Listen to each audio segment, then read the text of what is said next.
There's one particular story which you've told me, and admittedly I've already retold as your story a few times, but the idea of superstars and how they act, you have one of the greatest stories I've ever heard about Cher and calling the studio. I don't know if you'd be willing to just tell that story. I was wondering which story. Generally. I was wondering which story that was going to be. But yes, no, this was just Cher is incredibly funny and smart, and a pleasure to work with. Great singer. You've made a few albums with her? Never a whole album, but several tracks on a couple of albums. Yes.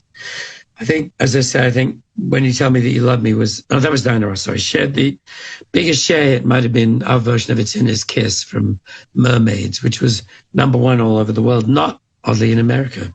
But we did a number of tracks together. Yeah, on this particular occasion, which was just a very Cher story and brilliant, I was in the studio with 10,000 Maniacs, Natalie Merchant, another amazing singer and songwriter. I was just listening to one of her songs today. Amazing. She's terrific. And, I did those 2 albums in My Tribe and Blind Man's Zoo, which were their sort of breakthrough albums, I guess. And, they went from sort of indie, selling not much but being widely admired, to selling a ton of records.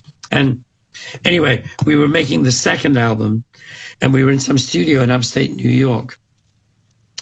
And I was working with Rob, the guitar player, working on a guitar solo. We constructing it, and I was suggesting ideas and so on. And the rest of the band were outside in the lounge with the tour manager. And the tour manager answered the phone, and this woman's voice said, could I speak to Peter Asher?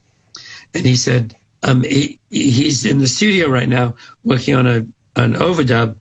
Is this important? Should I go and interrupt, or should I take a message? To which the answer was, this is Cher. You decide. That's just the greatest thing in the world. Needless to say, he came to get me lickety-split. And Natalie fell in love with that. So from then on, her answer to many questions was, I don't know, this is Natalie, you decide. But it summed up the Cher approach perfectly. And needless to say, I ran to the phone and happily spoke to her.